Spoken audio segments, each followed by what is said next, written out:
2012, a year filled with tons of games, big titles, indie titles, so many to choose from. But through a ton of research and playtime, I have narrowed down my favorites to 10, the top 10 games of 2012. Now just remember, these are my favorites. You're open to your own opinion, and you're bound to be different than mine. And I never got the chance to play every game this year, so these are limited to the ones that I've had time to play and have enjoyed.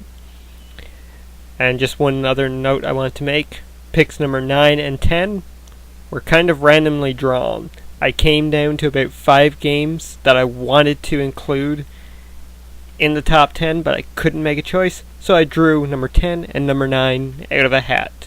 Still, they are amazing games, and they deserve this spot on my top 10 list. So, without further ado, my top 10 games of 2012. Number 10, Dead or Alive 5. This year, there were several fighting games, but Dead or Alive 5 really stood out for me. Yes, many people think of the DOA girls and the swimsuits and whatnot, but Dead or Alive has an excellent battle system. The game is fun, addicting, and even the story mode was greatly done. Number 9, Zero Escape, Virtue's Last Reward. This is not your typical kind of game. It's a novel/puzzle type game, and it's exclusively, not exclusively, but it's on the 3DS and the PlayStation Vita. The game is kind of a mix between Saw and, sci-fi and fantasy, that kind of thing. It's really fun, and there's like 20 different endings to the game. I could be wrong on that. But yeah, there's plenty of playtime here. Great story. Number 8, Lollipop Chainsaw. This year, saw a lot of great big budgeted games, and Lollipop Chainsaw, it's not going to win any awards at all. But the game itself, I had a ton of fun playing this. Slashing through zombies with Juliet's chainsaw was absolute fun.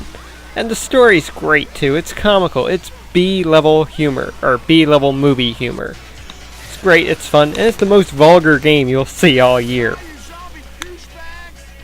Number 7, Sleeping Dogs.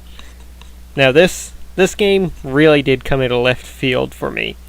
It's GTA meets the combat system of Batman Arkham City. Not as great as Arkham City, but still extremely fun. Fighting hand-to-hand combat in a GTA-style game is great. It really hasn't been done before, and Square Enix did a fantastic job picking up this title from Activision when it used to be True Crime Hong Kong. Activision ditched it, Square Enix picked it up, and it's by far one of the best games this year. And it looks amazing on PC. Number 6, Borderlands II. If I had to pick a game this year that was probably the funniest thing I've played, it's Borderlands 2. Claptrap's back, the story is amazing, the writing here is some of the best you will see in any AAA title game this year. Plus, loot. Lots and lots of loot to get. So many guns. A bazillion guns. Number 5, Max Payne 3. Now this game came out really early in the year, but I just got around to playing it about 2 weeks ago, and holy crap, this is one of the best stories I've played all year. And it brings back classic Max Payne gunplay. Bullet time at its best. You will not see anything else like this. The story is gritty. Max Payne is a tortured soul, but you'll love him all the same. It's worth playing, and the soundtrack is phenomenal. And speaking of phenomenal soundtracks, number 4, Assassin's Creed 3. This game is amazing.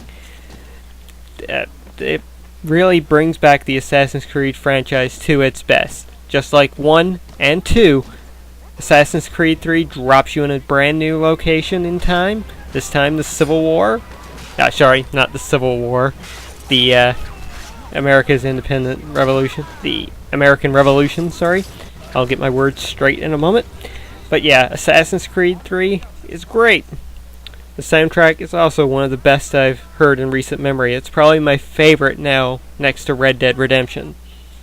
The open world is fun. You can hunt animals now, which has a great system, in my opinion, even better than Red Dead Redemption's hunting system. And Connor is a great thing. And even Desmond's story is fun. It's great. You should play it. That's why I've rated it at number 4. Number 3. Journey. What can I say about Journey? Well, one word and one word only. Beautiful. This game really sparks emotions in you without even a single word of dialogue being spoken.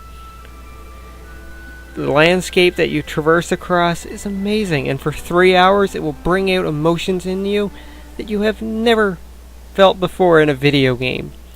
If there's one game on this list that can be considered art, it's Journey.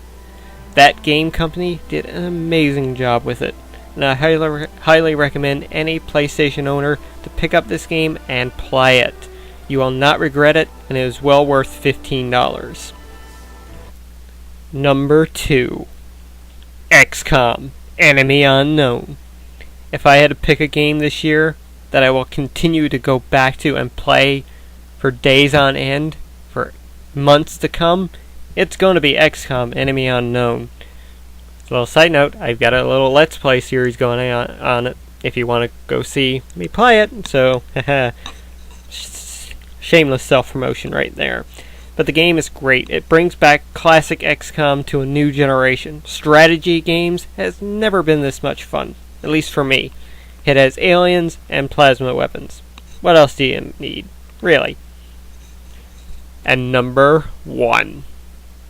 There was only one game this year that I could get to number 1. Give the number 1 place to. And that game is The Walking Dead by Telltale Games. This game, it was an episodic series, and I played it like that. I bought the season pass when it was first released, played episode 1, waited a month or so, and played the second one. I was so excited each month to play the next episode, and the game just got better and better and better. I spoke about Journey being one of the best emotional games I've played this year. The Walking Dead is even better, in my opinion. The game, it will make you laugh. It will make you cringe. It will make you excited. You feel victory when you've done something. And you actually feel for the choices that you make along the game.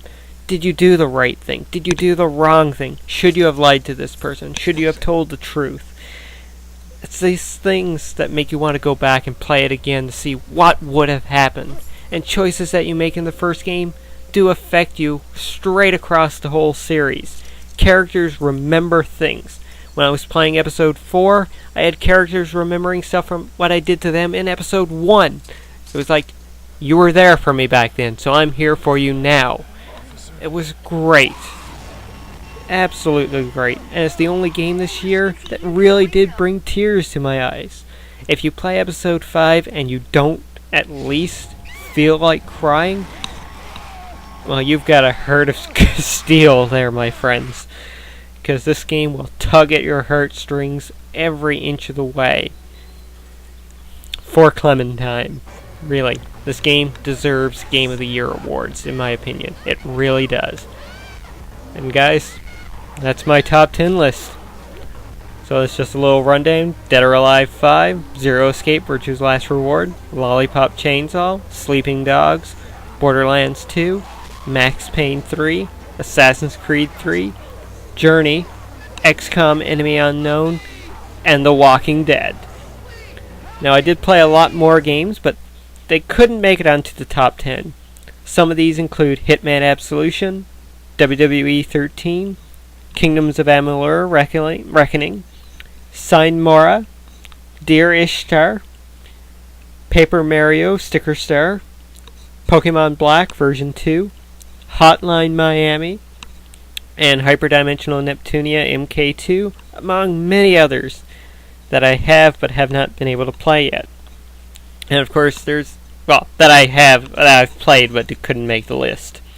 And of course there's games that I have yet to play. These include Far Cry 3, Transformers Fall of Cybertron, Dishonored, Kingdom Hearts 3D, Halo 4, Guild Wars 2, Forza Horizon, any game for the PlayStation Vita really, Spec Ops The Line, Black Ops 2, Tales of Grace's F, Darksiders 2, FTL, Faster Than Light, and so many more.